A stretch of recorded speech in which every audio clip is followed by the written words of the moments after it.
Bienvenue dans Au-delà des performances, le podcast qui donne la parole aux entrepreneurs et dirigeants pour partager, sans filtre, leur réalité au quotidien. Je suis Carole Messonnier, naturopathe, et dans chaque épisode, je vous invite à découvrir des parcours de femmes et d'hommes engagés à travers des échanges vrais, humains, autour des difficultés qu'ils ont rencontrées et de la manière dont ils ont trouvé leur propre équilibre à leur façon. Un nouvel épisode vous attend tous les 15 jours et si ces conversations vous plaisent, je vous invite à vous abonner et à mettre 5 étoiles pour soutenir le podcast.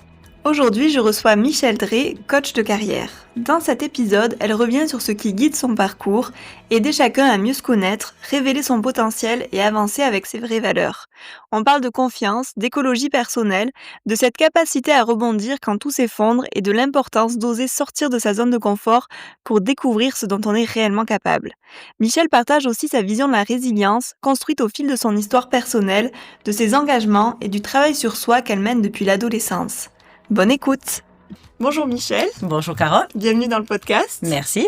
Est-ce que tu peux te présenter pour commencer cet épisode? Alors, je m'appelle Michèle Drey Fitoussi, j'ai 62 ans depuis peu, mais je les ai. Aujourd'hui, je suis coach en gestion de carrière et formatrice et consultante, mais j'ai eu plusieurs vies. J'ai été assistante juridique, j'ai eu des responsabilités importantes au niveau de la vie de la cité. J'ai eu beaucoup d'engagements militants, citoyens, associatifs. Voilà, je pense qu'on va en parler tout au long de ce petit temps que nous allons passer ensemble. C'est quelle vie qui t'a apporté le plus humainement? J'allais presque dire toutes, mais je pense que humainement, j'ai beaucoup appris sur les hommes et les femmes de 2010 de 2011 à 2021, donc mes 10 années d'élue, d'abord en tant que suppléante de Philippe Saurat au conseil départemental, puis en tant qu'élue à la ville de Montpellier, en tant que conseillère départementale. Et parmi toutes ces belles missions que j'ai pu accomplir, j'ai adoré présider la mission locale d'insertion des jeunes de Montpellier Méditerranée Métropole, parce que là, c'était un contact humain, mais c'était surtout le contact avec les jeunes. Et que les jeunes, c'est toujours au cœur de ma passion, puisqu'au jour d'aujourd'hui, je suis la moitié de mon temps sur une école qui s'appelle Case Academy et qui entend développer de façon importante les soft skills, c'est chez jeunes et donc pour tous ces jeunes de toutes les écoles Case, je suis accompagnatrice à leurs projets professionnels et là c'est génial parce que chez les jeunes, ça va vite, ça va loin et ça pulse. Ah. Voilà. Qu'est-ce que ça t'apporte d'accompagner les jeunes comme ça dans différents domaines? Alors j'adore les voir évoluer. J'ai toujours aimé accompagner des gens et les voir évoluer. Je trouve qu'on s'enrichit beaucoup des autres. Je trouve moi, je suis passionnée des hommes et des femmes. Voilà. Je trouve que chacun de nous a quelque chose à apporter. Ce que j'aime aussi chez les jeunes, c'est que parfois ils sont en situation, ils se sentent pas bien, ils se disent qu'ils valent rien, etc. Or, on a tous en nous un potentiel. Mon slogan en tant que coach, c'est révélatrice de potentiel. C'est pas pour rien. On a tous en nous quelque chose. Parfois, on met du temps à le trouver. Il y a même parfois certaines personnes qui malheureusement ne le trouvent jamais. Et puis en fait, à partir du moment où on commence à comprendre son potentiel, on peut tout faire. T'as quelques pistes pour nous aider à trouver notre potentiel? Alors la première, c'est de se connaître. La première, c'est de se connaître, savoir quelles sont nos forces, quelles sont nos qualités, quelles sont nos réussites et surtout nos réussites du quotidien. Pas les grandes réussites, le premier CDI, le premier contrat signé en tant qu'entrepreneur. Non, pas du tout. Les petites réussites du quotidien, les petits trucs qui nourrissent de façon positive notre cerveau, qui font comprendre à notre cerveau, parce qu'il nous fait des sacrées blagues, le cerveau, mais qui font comprendre à notre cerveau qu'on est quelqu'un d'exceptionnel. Moi, je considère qu'on est tous exceptionnels, en fait. On a tous un truc de génie. Parfois on le trouve, parfois on le trouve pas. Moi, mon job en tant que coach, c'est de faire comprendre aux gens qu'ils sont uniques. C'est aussi ce que je fais à l'école. Faire comprendre à chacun d'entre nous qu'il est unique, qu'il a quelque chose à apporter. Il n'y a pas de gens qui sont sur le carreau. On s'y met tout seul sur le carreau. Moi, j'aime beaucoup la phrase aide-toi, le ciel t'aidera. Si toi tu veux pas faire quelque chose, il se passera rien. Cet accompagnement des jeunes, qu'est-ce que ça t'a appris sur toi? Ça m'a confirmé que tout était possible et que moi, j'ai souvent dépassé mes possibles, puisque moi, je suis devenue coach à l'âge de 55 ans officiellement, puisque j'étais dans une autre vie, dans une de mes vies, j'étais assistante juridique, En très peu de temps, j'ai appris que je n'avais plus mon travail et que donc il a fallu que je rebondisse et après une période, un peu de deuil sur une de ces vies-là, c'était quand même compliqué au bout de 30 ans de boîte. Ouais. Je me suis dit: «C'est sans aucun doute la chance de ta vie et tu vas pouvoir, faire, déjà créer ton entreprise», que j'avais toujours rêvé de faire, mais Mmh. soyons honnêtes que j'avais jamais eu le courage de faire et surtout, je me suis dit: «Bah, ça va être l'occasion de t'occuper des gens». Un bilan de compétences me l'a fait confirmer. Bilan de compétences que j'ai fait avec une coach d'ailleurs. Et c'est elle qui m'a expliqué qu'en fait, il y avait un métier qui était fait pour moi parce qu'en fait, je l'exerçais déjà, c'était le métier de coach. Et je me suis d'abord, dans un premier temps, j'ai voulu me spécialiser dans l'orientation scolaire. Rapidement, c'était moins riche que ce que je pensais. Et donc, je me suis consacrée à la gestion de carrière. Et tout ce que j'ai appris en orientation scolaire aujourd'hui, je m'en sers avec les jeunes à l'école, donc c'est pas mal aussi. Puis dans la clientèle aussi, j'ai pas mal de gens, on va dire entre 30 et 35 ans. Ça fait 10 ans qu'ils bossent.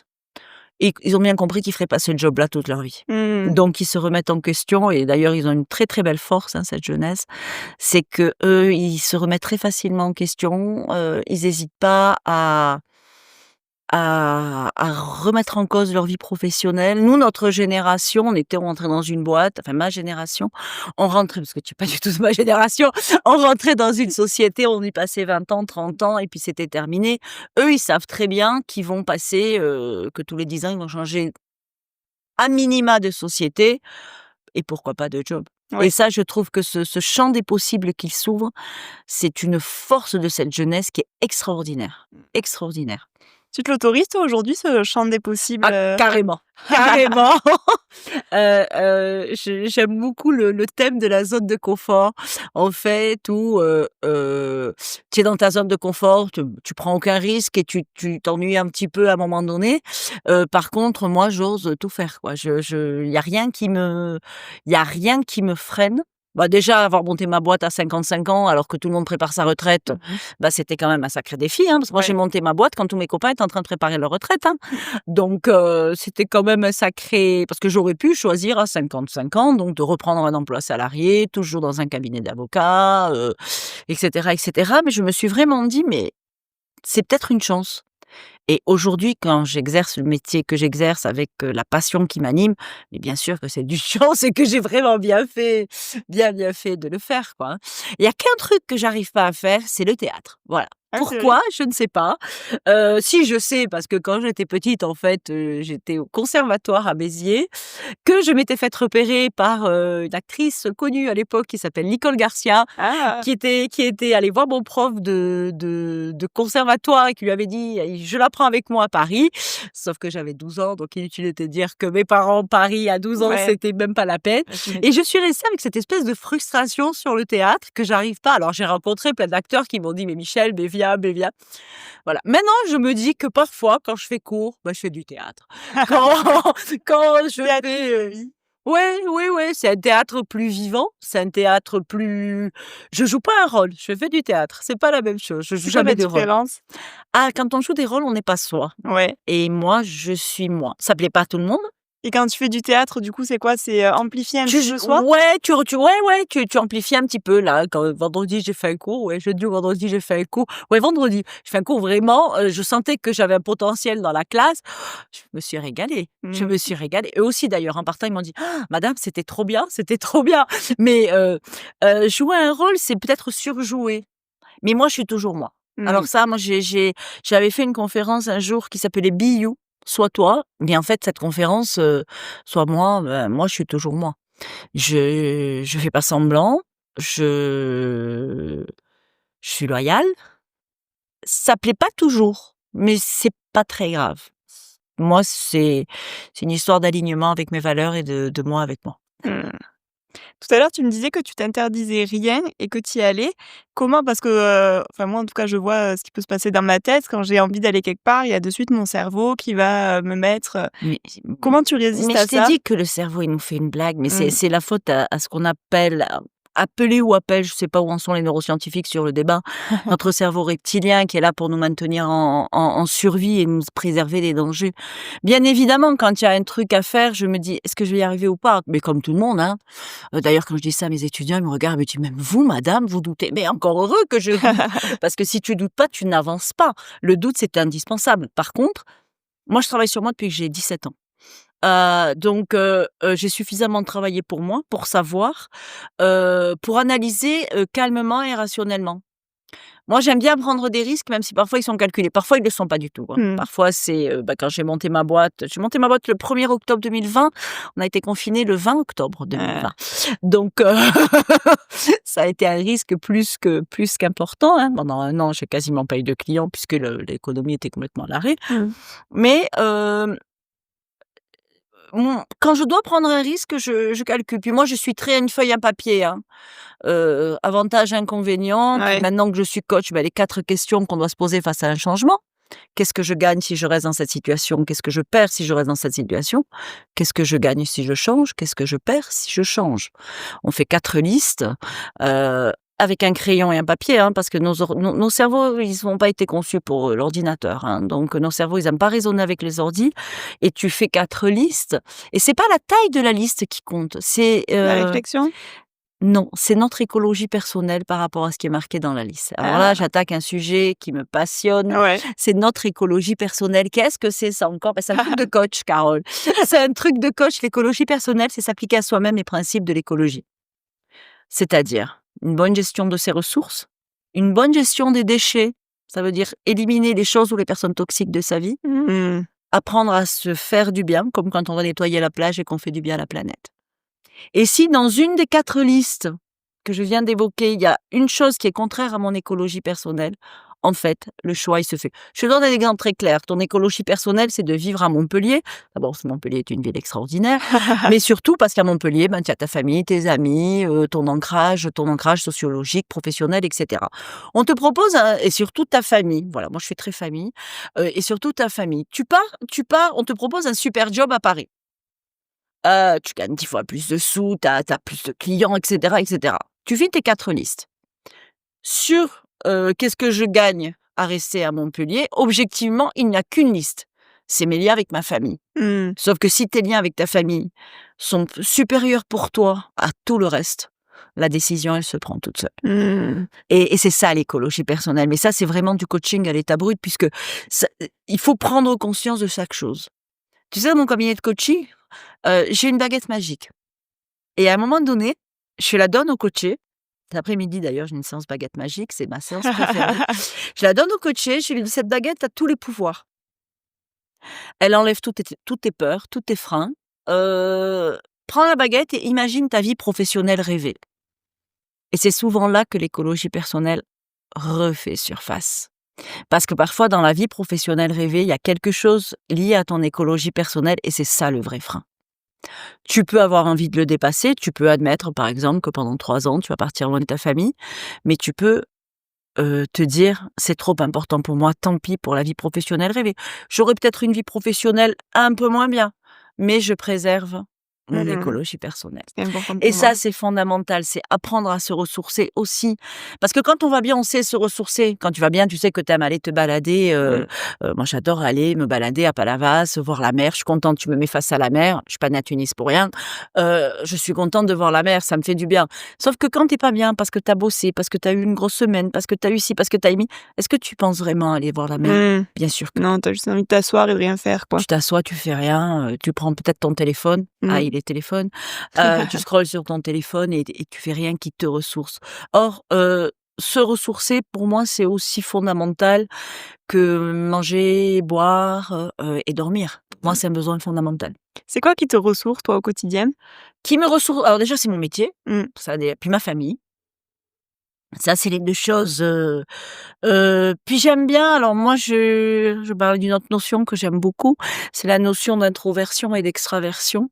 Mais c'est pas telle qu'on la connaît, extraverti, introverti. Bon, tu te doutes bien que je fais partie de la catégorie des gens qui sont extravertis, mais C'est l'extraversion et l'introversion telle que Jung la préconise. C'est-à-dire l'introversion, tu cherches l'énergie en toi. L'extraversion, tu vas chercher ton énergie chez les autres. Dans l'avantage de ma vie de coach, c'est que j'apprends plein de choses et que je m'applique à moi-même les méthodes que j'applique sur mes clients et j'ai une méthode, je suis accréditée pour pratiquer une méthode qui s'appelle Leonardo 3-4-5 et qui parle énormément justement de cette histoire d'introversion et d'extraversion. Et quand j'ai fait ce fameux test Leonardo, quand j'ai passé mon accréditation, on est une vingtaine en France à être accrédités sur ce profil. C'est une technique de coaching, c'est une méthode. Quand j'ai passé l'accréditation, j'avais un score en extraversion phénoménal. Or, quand on est trop dans l'extraversion, on peut complètement, à un moment donné, être, en panne d'énergie. Parce que Mmh. justement, tu vas chercher ton énergie chez les autres. Et j'ai appris depuis 3-4 ans maintenant que j'ai passé mon Leonardo, à me mettre en introversion.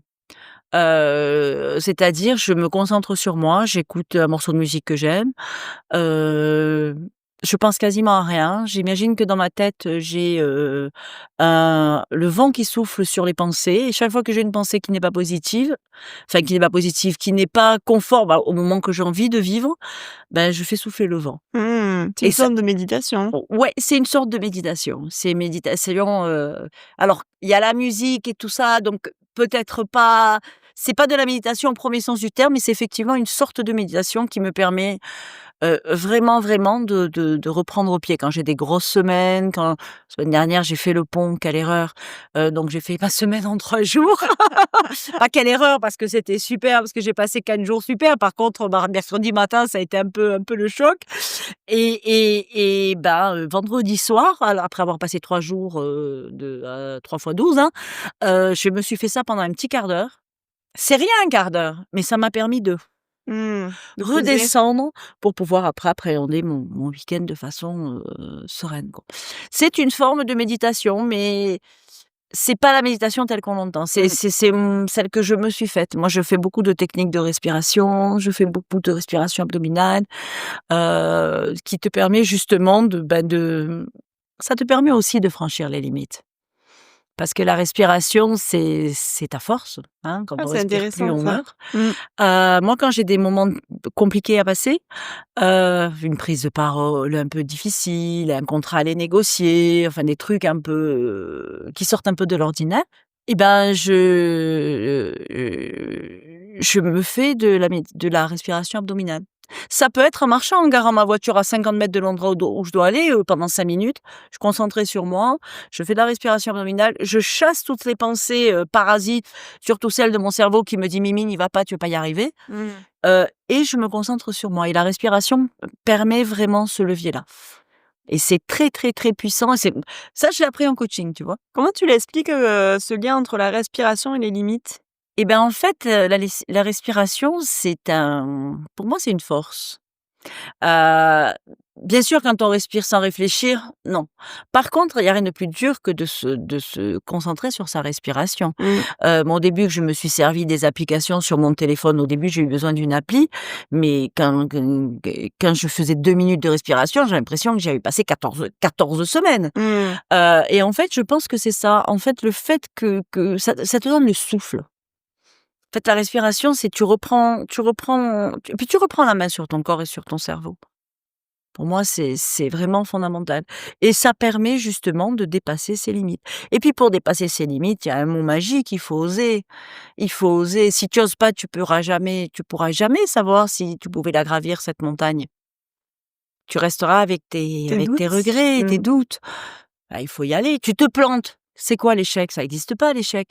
L'échec, c'est une des étapes de l'apprentissage. Tiens, d'ailleurs, cette année à l'école, le sujet des 2e années, c'est l'erreur comme levier d'apprentissage. Le fil rouge que j'ai imaginé pour les étudiants, c'est ça. Parce que justement, c'est quand on échoue qu'on apprend. Mmh. C'est quand ça marche pas qu'on apprend. Il y a très peu de gens, quand ils réussissent quelque chose, qui analysent les causes De la de réussite. la réussite ou qui analyse dans la réussite. Moi, je considère que dans toutes nos actions, il y a une part d'échec, une part de réussite. Si la part d'échec est supérieure à la part de réussite, bah, ça marche pas. Si la part de réussite est supérieure à la part d'échec, ça fonctionne. Sauf que, si quand tu réussis quelque chose, tu prends pas le temps d'analyser les choses qui n'ont pas fonctionné, bah, tu le reprends dans la tête 2 ans, 3 ans, 4 ans, 5 ans plus tard. Je trouve que ça, c'est un travail qui est pas si évident que ça à faire, d'analyse parce qu'on sait pas toujours quoi analyser ou comment faire ressortir Tu les veux données. l'astuce? Ouais, Ça veut dire que tu veux bah, l'astuce. bien sûr que je la veux, Michel. L'astuce, elle est simple, c'est les faits.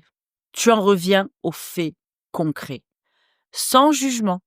C'est très dur, hein? Sans jugement, sans ressenti et sans émotion. Mmh. Tu en reviens aux faits. Il m'est arrivé ça, tu enlèves ton cerveau qui te dit: «C'est parce que tu étais bidon». Ouais. Tu enlèves l'émotion qui te dit: «Je suis très triste parce que» et tu enlèves le jugement parce que tu dis: «Il m'est arrivé ça parce que j'aurais dû faire ça, j'aurais dû faire ça, j'aurais dû faire ça et puis j'ai pas été capable de» et cetera et cetera. Mmh. Tu prends les faits concrets et tu les analyses. Petit A, petit B, petit C. Tu fais ça sur 3 expériences, après Plus ça devient naturel. presque une routine. Moi, 2 fois par an, je fais le point sur mon activité d'entrepreneuse. Mmh. Avant de partir en vacances en décembre, avant de partir en vacances au mois de Ah, ça juillet. arrive là alors bientôt. Ouais, ça y est, ça arrive, j'ai déjà commencé à réfléchir à plein de trucs. Avant de partir en vacances, je réfléchis à ce qui a fonctionné sur les 6 derniers mois, à ce qui Ouais, a pas fonctionné. C'est comme ça que j'ai laissé tomber le coaching scolaire, par exemple, ouais. parce que j'ai passé un temps monstrueux pour un chiffre d'affaires et une satisfaction professionnelle qui était pas au rendez-vous. J'en fais un peu, surtout pour dépanner les copines qui ont des ados avec qui elles galèrent, mais j'en fais quasiment plus. Heu, Est-ce que ma com, elle est dans le bon sens? C'est comme ça que j'ai changé 3 fois de logo en 5 ans quand même. Ça y est là, c'est bon, je crois que je Tu as suis bonne. trouvé ta perle? J'ai trouvé ma perle, j'ai trouvé un logo avec les couleurs qui me ressemblent, un logo où il y a enfin écrit mon nom et ce que je faisais, parce que ça aussi c'est pas facile de s'affirmer. Au tout début de ma vie de coach, dire: «Bah, je suis coach de carrière», c'était compliqué pour moi de m'y affirmer. Je vais pas dire que c'est un syndrome d'imposteur, mais c'était s'approprier ce titre-là, Mmh. s'approprier cette fonction-là. Bon, maintenant, ça y est, c'est et ça, j'ai pu le faire grâce à ce travail-là. Donc 2 fois par an, alors ça peut être comptable. Tiens, ça a baissé, tiens, ça a augmenté. Mmh. Tiens, tel client n'est plus revenu vers moi. Ça peut être sur la com, ça peut être sur les produits, ça peut être, sur le lieu où je suis. J'ai déménagé, j'ai changé mes locaux, 1 an après avoir emménagé dans un premier centre d'affaires. Je me sentais pas bien dans cet endroit. J'ai dit: «Bon, ben, tu vas pas rester là. Tu es pas bien pour exercer, donc tu vas te» bon, là, maintenant, je suis à The Babel Community et franchement, je pense que je clôturerai ma boîte pour la retraite, dans cet endroit-là parce que je crois que je suis la plus vieille. Je pense sincèrement que je suis la plus vieille. C'est un endroit qui est très jeune, qui est plein d'énergie et ça, c'est fabuleux et c'est comme ça qu'on avance. On avance quand on se remet en question. Moi, j'ai des copines qui ont mon âge qui se sont jamais remises en question. C'est une catastrophe. Mmh. Dès qu'il y a le moindre truc qui arrive. J'ai pas dit que c'était fastoche, hein. Ah non, c'est pas confortable. C'est même extrêmement Mmh. difficile de se remettre en question. Mmh. Parce qu'en fait, se remettre en question, c'est reconnaître qu'on n'a peut-être pas pris, on parlait tout à l'heure du chemin, on n'a pas pris le bon chemin. Mmh Ou et alors qu'on on a a sa pris part une de petite impasse. responsabilité. Et qu'on a sa part de responsabilité. On a ce qu'on a, enfin, on a le libre arbitre, hein, chacun de nous est libre de ses choix. Et qu'on peut tout à fait, on parlait de relations toxiques tout à l'heure, on peut enfin de choses ou de relations toxiques, on peut choisir de rester dans une relation toxique à partir du moment où on en prend conscience, c'est souvent le plus difficile, Mmh. bah, c'est très compliqué de se dire: «Mais zut, je me suis trompée, j'ai passé 2 ans, 3 ans, 4 ans, 10 ans, 15 ans avec cet homme ou cette femme et j'ai peut-être même fait des enfants avec eux, avec cette personne et cetera» et puis de se dire: «Mais en fait, c'est pas ça que je voulais». Mais ça fait partie de tu sais, moi, il y a une phrase qui a guidé ma vie, j'avais 17 ans quand je l'ai écrite sur mon carnet de lycéenne en grec. C'est une phrase de Socrate, qui dit: «Gnotis auton», connais-toi toi-même. Mmh. Et cette phrase, alors elle était partout, je l'écrivais en grec et tout, j'adorais cette phrase et le jour où je suis devenue coach, donc on fait un cours, tous ensemble, 1re prise de contact et à l'école de coaching et la prof dit: «Dites-moi votre phrase préférée» et moi j'ai dit: «Bah, ça a rien à voir avec le coaching, mais c'est Gnotis auton, connais-toi toi-même» et là elle éclate de rire, elle m'a dit: «Michel, Ça a il y a toute pas sa voix. plus il y a pas plus phrase de coaching que celle-ci». Et en fait, c'est vrai, si tu te connais, se connaître, ça veut dire aussi accepter que parfois on a fait des trucs, qui ont pas fonctionné. C'est admettre qu'on a des défauts. C'est admettre qu'il y a des choses dont on a peur. C'est admettre qu'on a des limites. Et là, on les fait péter ou pas. Si on n'a pas besoin de les faire péter, si on n'a pas envie de les faire péter. Moi, je travaille beaucoup en coaching sur le besoin et l'envie. Si tu as envie de faire quelque chose, il faut le faire. Si tu as besoin de faire quelque chose, il faut le faire. Et dans ta vie professionnelle, si t'as si tu ne retrouves ni les choses dont tu as envie, ni les choses dont tu as besoin, faut partir. Ça marche pas. Ça peut pas fonctionner. Et moi, je travaille énormément je travaille aussi beaucoup sur les valeurs. Alors là, c'est les valeurs, c'est notre colonne vertébrale. C'est ce qui fait que moi, je suis moi, que toi, tu es toi, que telle entreprise, on parlait tout à l'heure des cercles d'affaires, des clubs, et cetera. Chaque club a ses valeurs, chaque centre d'affaires a chaque société chaque entreprise a ses valeurs. C'est ce qui fait qu'on est tous à la fois uniques, à la fois différents, mais à la fois on se On peut faire des ressemble. ponts, quoi. On peut faire des ponts. Moi, quand j'interviens en entreprise, je fais toujours un coaching des valeurs. Aux salariés, aux dirigeants. Tous, ils y ont tous droit au coaching des valeurs. Et en fait, sur la base de ce coaching de valeurs, il m'est arrivé de dire à un chef d'entreprise, bon, cette personne, elle va pas rester dans ta boîte, c'est évident. Mais Les pourquoi valeurs tu collent dis pas. ça? Elle est vachement bien, elle est super pro. Ah ben non. Ah ben non, tu verras ce qui va se passer. Bien sûr, je ne dis pas ce que m'a dit la personne. Ouais. Ça, c'est le secret professionnel et c'est fondamental. Mais moi, j'ai signé un code de déontologie de coach avant même d'adhérer à une fédération de coaching. Hein. Je me suis engagée à respecter le code déontologique. Là, je viens d'adhérer depuis 15 jours à une fédération de coach. Pourquoi? Parce que j'estime que ça me fait passer un cap dans ma pratique de coach. Et puis que c'est bien aussi d'être entouré, il y a beaucoup le côté formation continue. On est très solitaire quand on est coach. On est face à son client, c'est pour ça qu'on a des superviseurs. Hein. Moi, j'ai une superviseuse que je rencontre une fois par mois. On fait le point sur sur mes pratiques, sur les coachings où je suis bloquée, etc., etc. Mais j'insiste beaucoup sur la formation continue. Parce qu'aujourd'hui, tout le monde est coach. Hein. Il y a plein de gens qui se déclarent coach après avoir fait 12 heures de formation sur Groupon. Ouais. Non, pour moi, on est coach. Moi, j'ai repris mes études à 55 ans. J'ai passé un diplôme. J'ai fait quelque chose comme 280 heures de formation. Je suis certifiée. J'ai une accréditation de l'école supérieure de coaching, etc., etc.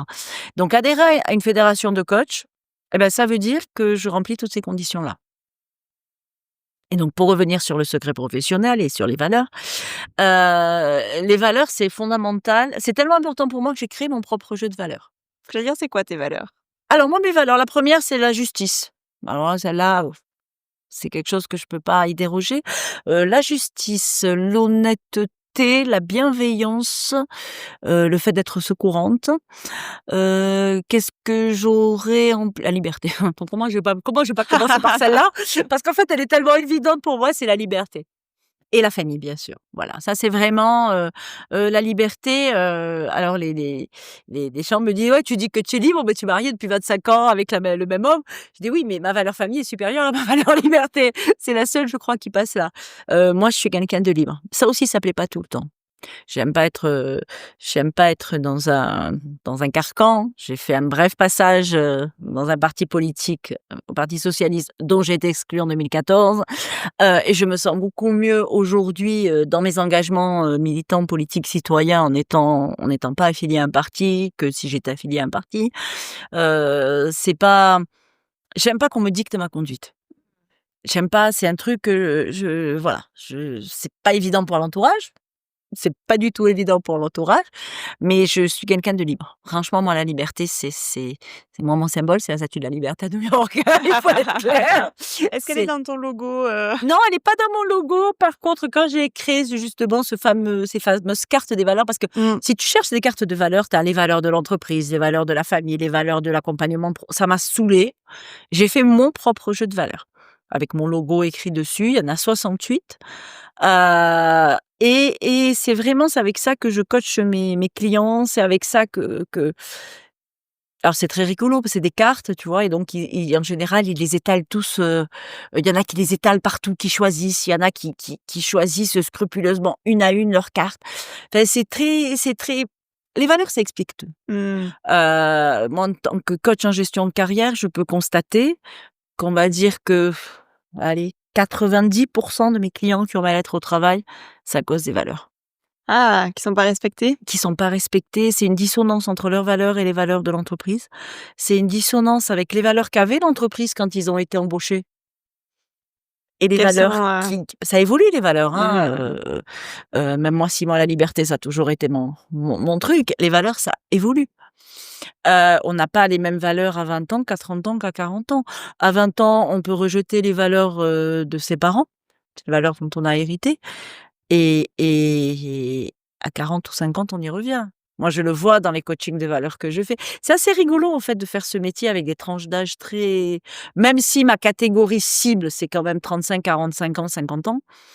Heu, j'ai quelques clients qui ont eu au-dessus de 50 ans et qui se disent: «Même s'il me reste que 10 ans de vie pro, j'ai pas envie». ouais. Mais la majorité, c'est quand même 35-45 ans. Ça fait 10 ans, 15 ans que je fais ça. Ouf, est-ce que je vais le faire encore 15 ans de plus? Et en fait, moi je ne sais pas coacher quelqu'un si je n'ai pas fait un coaching de valeur. Je ne sais Mmh. pas faire. Et tu vois, la semaine dernière, j'avais une réunion avec, des coachs. Je travaille pour un gros cabinet de coaching parisien, donc on se voit une fois par mois, en visio et on se fait des mini formations entre nous. Et j'expliquais ça à l'un d'en avec le coach avec qui j'étais en binôme ce jour-là, avec qui j'avais jamais discuté auparavant et qui m'a dit: «Mais c'est énorme ton truc». J'ai dit: «Mais moi, je ne sais pas coacher quelqu'un si je n'ai pas fait un coaching des valeurs». Et puis quand on te fait le coaching des valeurs, bah, les gens, ils parlent. Les gens, tu vois, là, je vois tout à l'heure quelqu'un qui est venu me voir pour un problème, professionnel, à régler à très court terme. Donc on a fait tout ce qu'il y avait à faire, notamment son CV. Mmh. Mais là, je lui ai dit: «Je te préviens, on va faire le coaching des valeurs». Ouais. Parce qu'à un moment donné, moi, j'en ai besoin. Je ne sais pas faire. Ça te guide, en fait, dans la pratique, Non, ça me permet de mieux connaître la personne. mmh. Je peux pas accompagner quelqu'un. Le coaching, si tu veux, c'est 3 grandes étapes. La première étape, je prends une pho le coaching, c'est la différence entre le coaching et le psy, c'est le coach, c'est: «Aujourd'hui, je suis comme ça, demain, je veux être comme ça. Je Mmh. veux avoir tel objectif» et moi, j'accompagne. Moi, je suis l'ami sur le chemin qui marche à côté de la personne. À un moment donné, je lâche la main d'ailleurs. Heu le psy, tu es dans cet état aujourd'hui, il essaye de comprendre pourquoi tu es dans cet état. Je tape absolument pas sur les psys, bien au contraire. C'est des approches différentes, en Moi, fait. je travaille avec des psys, moi-même, j'ai vu des psys, j'ai fait une psychanalyse à 25 ans, enfin, mais c'est pas la même approche. Et en fait, alors le coaching, c'est, tu prends une photo de la personne, c'est-à-dire ses valeurs, ses forces, ses qualités, ses défauts, ses peurs, ses freins, ses limites. Tu fixes l'objectif et en fonction de l'objectif, bah, tu travailles sur les freins à lever, les limites à lever, et cetera, et cetera, et cetera. Et ensuite, eh ben, tu fais un plan d'action. Mmh. Le coaching, ça finit toujours par un plan d'action, hein. Sinon, c'est que le coach, il y a un truc qui fonctionne pas. Dans cette photo, moi, j'ai besoin du coaching des valeurs. Il y a les drivers de PNL, il y a tout un tas de choses, hein, dans cette photo. Mais, parfois même d'ailleurs, il suffit de prendre la photo pour que la personne en prenne conscience Mmh. et commence à changer. Le plus important dans le coaching, c'est pas la séance de coaching, c'est entre 2 séances. Qu'est-ce qui se passe? Ah, tout le Tout process le qui se fait? cheminement, ouais. Mmh. D'ailleurs, les coachés, je leur réponds pas au téléphone entre 2 séances. Sauf si vraiment ils m'appellent, ils me disent: «Michel, là vraiment, ça va pas». Donc on se fait une petite séance, express. Mais, c'est pas mes copains. Même si au fil du temps, il y a des coachés qui sont devenus mais d'ailleurs, je peux plus les coacher, hein. Ah oui. Moi, à partir du moment où je suis proche de quelqu'un et non, je peux pas coacher parce que pour coacher, il faut que je sois empathique. Il faut que je sois empathique, c'est-à-dire il faut pas que je me laisse déborder par mes émotions, par leurs émotions, que ça ne f Ah oui. or quand tu as de l'affection pour quelqu'un, Forcément, ça te touche. voilà, je me rappelle un pote, vraiment un pote qui vient me voir, qui me dit: «On prend un pot», là, comme, on prend souvent des pots Place des Beaux-Arts, moi, pour moi, le centre du monde, c'est la Place des Beaux-Arts. Heu, on prend un pot Place des Beaux-Arts, il me dit: «Je vais changer de boulot, je sais pas comment faire». Je dis: «Bah, viens me voir, c'est mon job, on va voir ce que je peux faire pour toi». Et en fait, 1re question: «Mais pourquoi tu veux changer de job?» Et là, il se met à pleurer, sa femme le quitte, elle prend les 2 gamins à Paris et donc il est désespéré. Et il pleure et qu'est-ce que je fais? Je Super. pleure. Et là, j'ai dit: «Je suis désolée, va voir un de mes confrères», donc je lui ai donné des contacts. Je peux pas coacher quelqu'un, c'est pour ça que je peux pas coacher ma famille, c'est pour ça que je peux pas Mmh. coacher, j'ai tenté une fois de coacher un de mes neveux, mais ça a été une catastrophe, parce que je sais qu'à des moments, je fais pas du bien. Mais ça fait partie de mon travail de coach. Il y a des questions que je pose, je sais très bien, que ça risque de déclencher quelque chose. Mmh. C'est la difficulté quand je fais des formations, en soft skills, là, j'en ai fait une la semaine dernière à des adultes, hein, où j'ai évoqué des choses, mais je connais pas les gens. Je sais pas ce qu'ils ont en eux et donc je peux déclencher une réaction qui est pas chouette. Mmh. Donc c'est aussi pour ça que, je te parlais de CASE tout à l'heure, qu'à CASE, j'accompagne aussi les étudiants, quand il y a cette réflexion-là qui sort après un cours. En Parce que c'est très à la mode, hein, les soft skills, le comportement et cetera. Oui, mais les soft skills, c'est notre personnalité et donc pour travailler notre personnalité, parfois il y a des piqûres qui font pas du bien. Parfois, il y a des trucs qui font pas du bien. Et donc, je suis obligée d'être empathique avec mes clients. mmh. Sinon, ça fonctionne plus. Ça peut plus fonctionner. Je dis pas que j'ai pas de l'amitié ou des mais à partir du moment où je suis devenue trop proche d'eux, je ne peux plus les coacher. Mmh. Ouais, je comprends. C'est pas du tout le même, tu es obligé d'être un peu en position de drone. C'est pour ça que je peux pas coacher ma famille, mes enfants, ils sont fous, quoi. Ils me disent: «Maman, mais tu coaches tous les jeunes sauf nous». Bah oui, bah vous, je peux pas vous coacher parce que, bah, mon fils a fait une prépa, pour, faire les grandes écoles et il m'a dit: «Mais maman, tout le monde va avoir un coach». J'ai dit: «Mais moi, si tu veux, je te paye un coach, mais c'est pas moi qui vais te coacher». Je l'ai aidé dans le sens plan de travail et cetera. Ça, Ouais. c'est fastoche. Mais tu peux pas coacher tes enfants. Tu peux pas coacher ta famille, tu peux pas coacher ton mari, tu peux pas coacher tu peux pas. Tes cousins, c'est pas possible. Mmh. Parce qu'en plus, toi, tu es impliqué. L'avantage du coach, moi, j'ai toujours je suis un miroir. Tu es impliqué, tu peux pas coacher quelqu'un si tu as des liens d'affect avec lui, si, tu connais trop de gens de sa famille et cetera et cetera. C'est compliqué. Ouais, c'est compliqué. Moi, c'est vrai que je le vois même en naturo, quand on aborde les émotions, des fois, il y a des membres de ma famille plus ou moins proches et il y en a avec qui c'est plus compliqué parce que, Bien sûr, ça te mais touche en plein cœur, quoi, bien donc sûr, ça te touche en plein cœur oui. et moi je considère que, quand on est professionnel d'accompagnement, on doit avoir une posture de drone. On est au-dessus. Mmh. Moi, j'ai toujours je suis à la fois le coaching, c'est comme un entonnoir. En début de coaching, les gens, ils mettent tout dans l'entonnoir. Puis à un moment donné, et là, c'est le milieu du coaching, on est au bord, avant le cône là, on est au bord et après on travaille, il y a le cône qui se dessine. Mmh. Et le coaching, c'est quand la nouvelle vie, elle sort de l'entonnoir. Moi, j'ai toujours c'est à la fois un entonnoir, à la fois un miroir. Parce que c'est très souvent grâce à on parfois mes coachés me disent une phrase et c'est quand ils me la disent qu'ils me disent: «Mais waouh, comment j'ai pu dire ça?» Et des fois, ils en prennent pas conscience. Donc je dis: «Vous pouvez me répéter cette phrase, s'il vous plaît?» Et quand ils la répètent, oh zut. Le coaching, c'est pas, le seul outil du coach, il y en a 2 en fait. Il y a l'observation et les questions. Bien sûr que j'ai des outils. Je t'ai parlé tout à l'heure de Leonardo 3, 4, 5 qui Mmh. est un super outil, qui est hyper puissant, qui est extraordinaire. Bien sûr que ça m'aide à coacher. Ça aide les gens à mieux se connaître, ça m'aide les gens à mieux connaître leurs préférences comportementales au travail. Bien sûr que j'ai des outils, je fais des tests de PNL, je fais plein de trucs. Mais mon premier outil, c'est l'observation et le questionnement. Je ne conseille pas les gens. C'est eux qui font leur propre plan d'action. C'est eux qui décident. Tu vois la nuance? Elle est Ouais. elle est Tu leur rends leur pouvoir, en quelque sorte. ah Tu mais mets la complètement, lumière et tu leur rends leur pouvoir. complètement et c'est pour ça que je te dis à un moment donné, je lâche la main. Alors c'est compliqué pour le coacher, hein, c'est compliqué pour moi un peu moins, mais c'est compliqué pour le coacher. Combien de fois j'ai des coachés qui, me rappellent 3 mois plus tard? Et là, c'est assez drôle. Un coaching, on dit que l'effet d'un coaching, c'est entre 3 et 5 ans. Ah D'accord? ouais! Ouais, ça tu restes dans cette dynamique-là. Et ben là, ça y est, je commence à recevoir des gens que j'ai coachés il y a 3 ans. Mmh. Leur vie a bougé, les trucs ont bougé, les problématiques ne sont plus les mêmes et ils ont besoin d'un coup de j'ai besoin d'un coup donc je leur refais pas un coaching complet, Mmh. je leur refais 1 ou 2 séances. Hem, je retravaille les valeurs parce qu'en 5 ans, les valeurs peuvent bouger, mais c'est assez rigolo de voir cette évolution-là. Là, ça y est, je commence à récupérer, des gens qui sont venus il y a 3-4 ans, donc au tout début et qui reviennent parce qu'ils ont d'autres problématiques qui se sont dessinées. Mmh. Et tout à l'heure, tu nous disais donc qu'en 2018, là, tu as eu un changement professionnel, une période qui a été assez Ouais. compliquée. Il s'est passé quoi pour toi à ce moment-là? Une vraie remise en question, mais l'avantage c'est que je suis rebondie très vite. Mmh. Tu sais, moi, je pense que l'estime de soi, la confiance en soi, c'est comme un compteur électrique. Quand toutes les lumières sont quand tous les plombs sont en haut, la maison est éclairée. Des fois, il y en a un ou 2 qui tombent.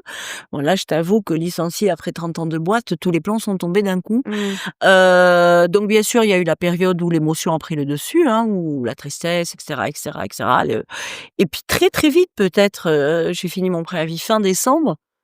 Je crois que j'entamais mon bilan de compétences au mois de janvier, quoi. Mmh. En me disant, «En fait, c'est une chance».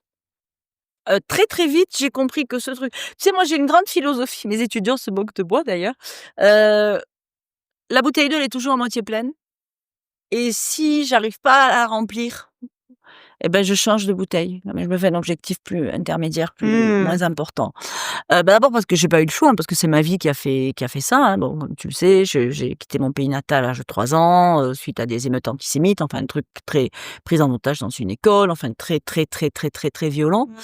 Mmh. Il fallait se reconstruire après tout ça, venir dans un pays, heureusement parler français, mais bon, on était étrangers, on a mis, 7 ans pour être naturalisés, donc on aurait pu être expulsés. Enfin, il y a quand même tout ce truc-là derrière et en fait, ce côté résilience, en fait, a toujours dominé et là, j'ai vraiment actionné ma résilience. Mmh. D'autant que 2 ans plus tard, on a perdu les élections, donc en fait, en 2 ans, ça a été quand même assez Oui, une tout est période. tombé, quoi.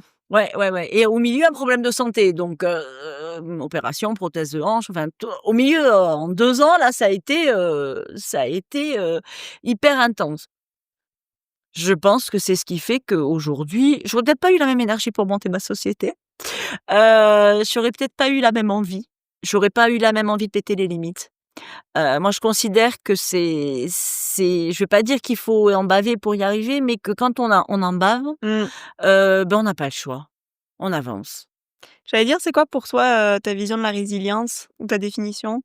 Ma définition, on parlait tout à l'heure du chemin. Je considère que nos vies, c'est des chemins, que sur nos chemins, des fois, il y a des pierres. Bon, des fois, il y a des pierres qui te mettent un coup, qui t'assomment. Des fois, il y a des pierres que tu contournes. Ça, c'est pas la résilience, c'est tu prends un chemin. Pour moi, la résilience, c'est tu montes sur la pierre, tu en fais un rocher et tu vois l'avenir. Mmh. Pour moi, vraiment, c'est ça. C'est ce qui permet alors c'est pas toujours facile, hein, c'est toujours mieux quand on en est sorti, mais pour moi, c'est ça la résilience. La résilience, c'est ce qui te permet d'avancer. Comment on peut la cultiver, cette résilience? Et ben, en analysant ses échecs, en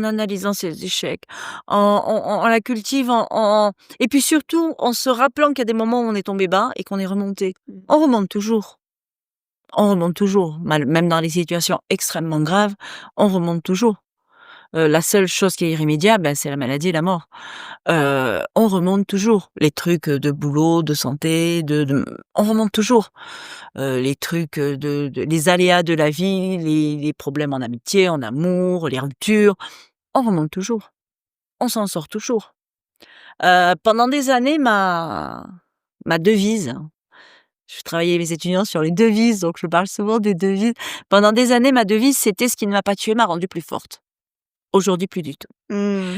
Aujourd'hui, plus du tout. Moi, aujourd'hui, ma devise, c'est une phrase de Patrick Bruel, hein.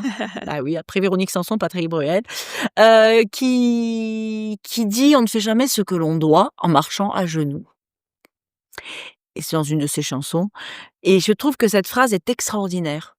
Parce qu'effectivement, quand on a quelque chose à faire, quand on doit le faire pour X ou Y raison, parce que on défend sa famille, parce qu'on défend sa vie pro, parce que c'est un projet qui nous tient à cœur. Si on marche à genoux, on n'y arrive pas. Et tout à l'heure, je te parlais de la liberté. Pour moi, c'est ça la liberté. C'est marcher droit. C'est ça le vraiment et pour moi, la résilience, c'est aussi ça. C'est marcher droit. Bien sûr que tu prends des coups. Bien sûr que tu ris pas. Le jour où j'ai été licenciée de ma boîte, j'ai pleuré pendant 15 jours, hein, il faut être clair. Même peut-être même un peu plus. Mais, heu heu, c'est ça qui fait qu'après tu t'en sors. Z c'est pas agréable, c'est pas simple, mais c'est ça qui fait qu'après, tu arrives à passer le cap. Mmh. Et quelque part, les gens qui ont il y en a, hein, des gens qui ont cette chance, enfin pour moi c'est pas une chance, mais qui ont une vie, qui coule. Sauf qu'à un moment donné, malheureusement, tu as toujours un truc qui te tombe dessus. Et là, si tu as pas travaillé sur toi, je te dis, moi j'ai des copines qui ont mon âge qui ont jamais travaillé sur elles. Et quand elles ont le moindre truc qui leur arrive, mais c'est la cata. C'est la cata. Elles ont pas appris. Or, on apprend la résilience, on Mmh. apprend à se battre.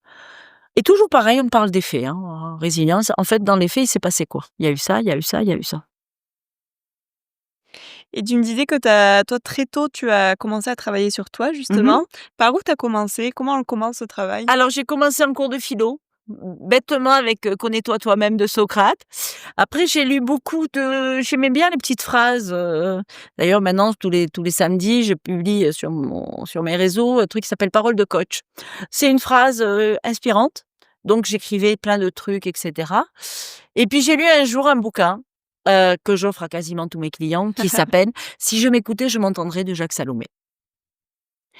Et ce bouquin, il est exceptionnel. Est-ce que tu l'as lu? Non. Alors, je sais ce que j'ai à faire. Pourquoi? Parce que ce bouquin est fabuleux. Tu peux le lire d'un coup, tu peux le lire petit à petit. À partir du jour où j'ai lu ce bouquin, heu, c'est là que, Ah, ça a changé ta ça a vie. changé, ah non, mais ça a changé ma vie. Et j'ai eu la chance de rencontrer Jacques Salomé. Quand je le lui ai dit, il me regardait comme ça. J'ai dit: J'ai votre livre a changé ma vie». C'est un livre qui a changé, ma vision des choses. Donc j'ai lu ce bouquin, donc j'ai commencé à faire de l'auto-analyse. Et puis un beau jour, à 27 ans, bah, j'ai franchi le cap. Je suis allée franchir la porte de mon psychanalyste, chez qui je suis restée 7 ans ou 8 ans, hem, qui a permis de trouver mon chemin, en fait. Parce qu'en fait, tu te rends compte que très souvent, le chemin que tu as jusqu'à 25, 26, 27 ans, bah, c'est le chemin qu'ont tracé pour toi tes parents. Mmh. Sauf que tu es pas obligé de rester dans le chemin qu'on a tracé pour toi. Il y a le tien, celui qui correspond à tes besoins, tes envies. Alors c'est rigolo parce que je dis ça aujourd'hui à 62 ans, alors que c'est un truc que j'ai appliqué, j'en avais 25. Et en fait, et c'est ça le plus important. Bien sûr que tu préférais que tes enfants, ils restent dans le chemin que tu as tracé pour eux, que tu as imaginé pour eux. Si c'est leur choix, c'est de faire un chemin différent, il faut qu'ils y aillent.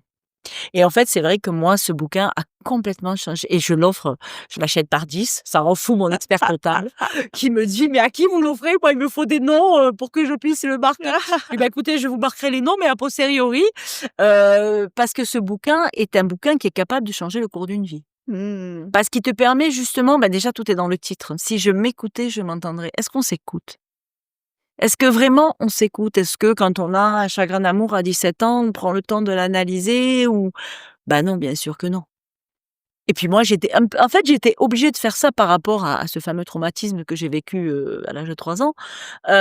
C'était une question de survie, en fait. En fait, à l'âge de 17 ans, il y a plein de trucs que je m'interdisais parce que, bah, je supportais pas de voir, je fumais pas, du coup, ça c'était pas mal.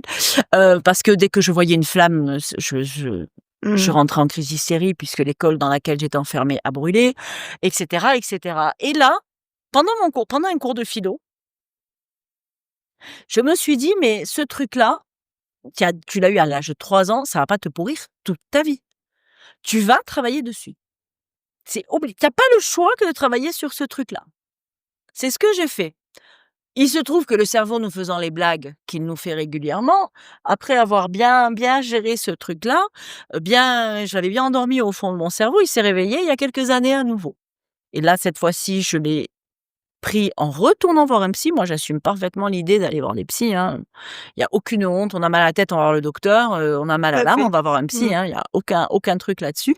Je suis retournée voir une psy avec qui j'ai travaillé, sur cette problématique, et j'ai eu la chance, il y a quelques semaines, d'accompagner une classe de Case Academy à Tunis, et où là, j'ai pu retrouver mon pays natal, me réconcilier avec lui.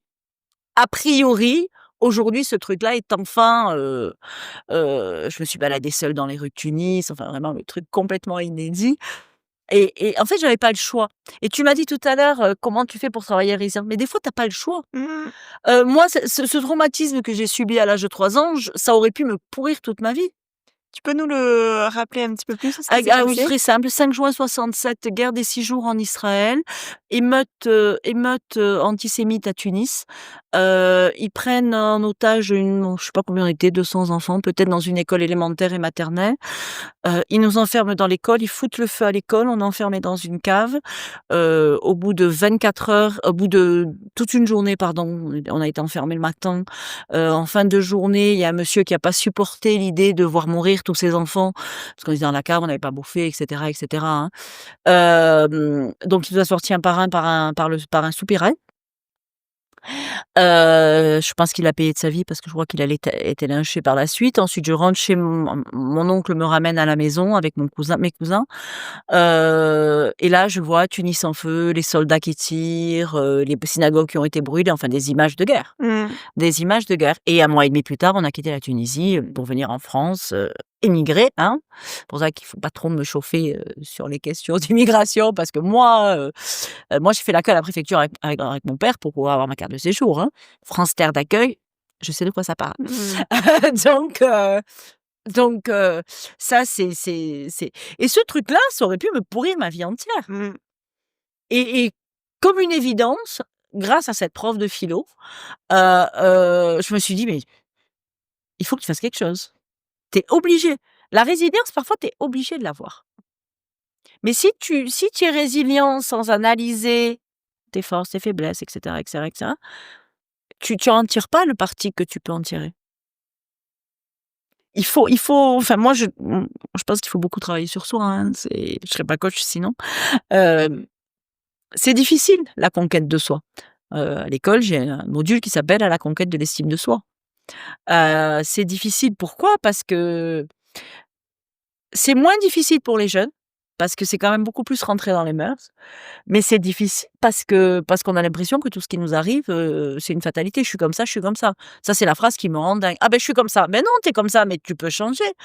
C'est ce que j'aime justement dans cette méthode Leonardo 3-4-5, c'est qu'aujourd'hui tu es comme ça, mais tu peux changer. Moi, il y a 4 ans, j'étais méga en extraversion. Quand j'ai compris à quel point le fait d'être en méga extraversion Puiser. m'épuisait, pouvait prendre mon énergie. Maintenant, régulièrement, c'est voilà quoi. Puis voilà, je mets ma musique, je mets Véronique Sanson, des chansons calmes, j'ai ma top list là de chansons que j'aime bien, ou un peu de musique classique, mais vraiment c'est des chansons, c'est presque mon cerveau les reconnaît quoi. Mmh. Il sait que quand il écoute ça, Ça te conditionne ouais, presque. ouais, ouais, c'est pour ça que c'est pas vraiment de la méditation. Mmh. Je prétends pas méditer parce que ça conditionne quand même, tu vois? Ouais, c'est un peu avoir Voilà. des déclencheurs, en fait, qui te Ouais, mettent dans un état d'esprit ouais, particulier? ouais, qui me permet de baisser le rythme. Mmh. Et tout ce travail sur toi, est-ce que ça fait émerger quelque chose, sur toi-même auquel tu t'attendais pas? Oui, en coaching, on parle beaucoup de la zone mystère. La zone mystère, c'est les informations on parle beaucoup de l'angle mort. L'angle mort, c'est les informations que les autres savent sur toi, mais que toi, tu ne connais pas. Mmh. Et c'est la fenêtre de Johari. Et on parle beaucoup de la zone mystère. La zone mystère, c'est les informations que tu ne connais pas sur toi, que les autres ne connaissent pas sur toi. Et que Mmh. tu peux passer ta vie en ignorant ta zone mystère. Et ben, en fait, le fait de travailler sur moi fait qu'il y a des choses de la zone mystère qui sortent. Il y a des choses de la zone mystère que je comprends. Il y a des réactions que j'ai eues quand j'avais 30 ans que je comprends aujourd'hui. Mmh. Parce que je comprends je t'ai parlé de mon emploi salarié où pendant des années j'ai dit, «J'ai envie de partir, j'ai envie de partir, j'ai envie de partir». J'ai compris aujourd'hui pourquoi j'en étais pas partie. Et ça c'est génial parce que et c'est sans regret parce que chaque époque a Mmh. son truc. Tu acceptes le chemin comme il a Ouais. été, Ah oui, comme moi il est. j'accepte le chemin. Moi regret, c'est pas trop mon truc. C'est si peut-être de pas m'être lancée plus tôt en tant qu'indépendante, de pas avoir fait mon métier l'accompagnement plus tôt. Je le faisais de façon pas professionnelle si tu veux, je gagnais pas ma vie avec. Mmh. Mais bon, moi j'ai commencé à militer dans les associations, j'avais 15 ans, hein, Mmh. et j'ai toujours fait, militer dans des associations autour de la solidarité, autour de la jeunesse, et cetera, hein. Donc c'est pas c'est dans mes valeurs, il y a l'engagement aussi. J'aurais pu y penser tout à l'heure. Il y a bien évidemment l'engagement. Moi, je suis une femme engagée. Si je vois que je peux pas faire un truc, je te dis: «Non, ça Carole, je le fais pas». Mmh. Par contre, si je te dis: «Carole, je le fais et Mmh. je vais jusqu'au bout». Et c'est quoi qui t'a donné envie d'aller, dans cette vie associative très tôt? Ah mais je pense que c'est lié à mon histoire. Je pense que c'est complètement lié à mon histoire, que c'est lié au fait que j'ai toujours ressenti très tôt le besoin d'aider. Parce qu'il fallait que je m'aide moi-même, en fait. En fait, il fallait que je m'aide moi-même, il fallait que je trouve un truc à faire, et ça je l'ai compris, il y a 20 ans, qu'il Mmh. fallait que je m'aide moi-même. Tu vois? Je crois que c'est ça et c'est pour ça que c'est aussi riche que ça. Maintenant c'est plus du tout le cas, hein. C'est vraiment, moi ma prof de coaching me dit toujours: «Les réussites de tes coachés ne t'appartiennent pas». J'ai pas dit qu'elles m'appartenaient, elles leur appartiennent et encore heureux. Par contre, moi, c'est mon carburant, c'est mon Mmh. énergie. C'est le truc qui fait quand je reçois un truc positif d'un de mes coachés ou quand je vois un de mes étudiants, décrocher le CDI dont il rêvait et auquel il avait pas osé postuler, heu, c'est mon énergie, ça me fait carburer. Voilà, je crois que c'est vraiment ça le truc. Merci beaucoup Michel. Merci Carole. On arrive sur la fin de l'épisode. Pour terminer, est-ce que tu peux me donner ta vision ou ta définition de la performance? Performance pour moi, elle est issue des accords Toltec. La performance, c'est quand on fait de son mieux. Mmh. Voilà. Je considère que quand on fait de son mieux, on est performant. Mais ça, c'est les accords Toltec, il me faudra au moins 1 heure et demie pour en parler. La performance, c'est quand on fait de son mieux. On performe quand on va au maximum de là où on peut aller. Mmh. Et comment on peut parce que souvent, tu vois, on peut avoir l'impression que c'est jamais assez, tu vois? C'est admettre que parfois c'est assez. Admettre que quand je fais de mon mieux avec, c'est avec les contraintes qui peuvent être techniques, physiques, financières, enfin, ce que tu veux à partir du moment où tu fais de ton mieux, tu es performant Mmh. et ça te permet de dépasser tes propres limites. Mes limites, c'est pas les tiennes et puis des limites, elles exercent, moi, je cuisine relativement bien, on va dire. Moi, quand je réussis un plat, je m'en fous. Il y a des gens qui savent pas cuisiner, ils font une sauce bolognaise, ils sont contents. Mmh. Par contre, moi, j'ai du mal à marcher, hein, du fait de mes prothèses de hanche et cetera et cetera. Toi, tu peux marcher, tu fais 10 kilomètres dans la journée, tu te rends pas compte. Moi, quand je fais 5 kilomètres, j'envoie un message à tous mes copains. Mmh. C'est ça la performance. La performance, on parlait tout à l'heure des petites réussites. La performance, c'est quand tu arrives à exécuter tes petites réussites pour en faire une grande. Trop bien. J'ai encore une dernière Ah question, encore? encore une. Qui c'est que tu aimerais entendre derrière le micro de ce podcast? Qui c'est que j'aimerais entendre derrière le micro de ce podcast? Alors, je peux réfléchir un peu et te donner les noms? Réfléchis et Ouais, donne-moi les noms. parce que ouais, moi j'ai peut-être 1 ou 2 personnes pas mal. Bah, écoute, tu reviens vers moi. Oh bien sûr, ça c'est très clair. Merci Michel. Merci Carole. Merci d'avoir écouté cet épisode du podcast Au-delà des performances. J'espère que cette conversation vous a inspiré et donné des clés pour intégrer davantage de bien-être dans votre quotidien. Si ce podcast vous a plu, n'oubliez pas de vous abonner et de laisser une note ou un avis sur votre plateforme d'écoute préférée, cela m'aide beaucoup à faire grandir le projet. Pour continuer la discussion ou en savoir plus sur mes accompagnements, retrouvez-moi sur Instagram à carolmessonnier.naturo ou sur LinkedIn à Carole Messonnier. J'y partage régulièrement des conseils et des inspirations autour du bien-être et de la performance. Encore merci pour votre écoute et je vous donne rendez-vous très vite pour la saison 2 car aujourd'hui c'était le dernier épisode de la saison 1. Prenez soin de vous, à bientôt!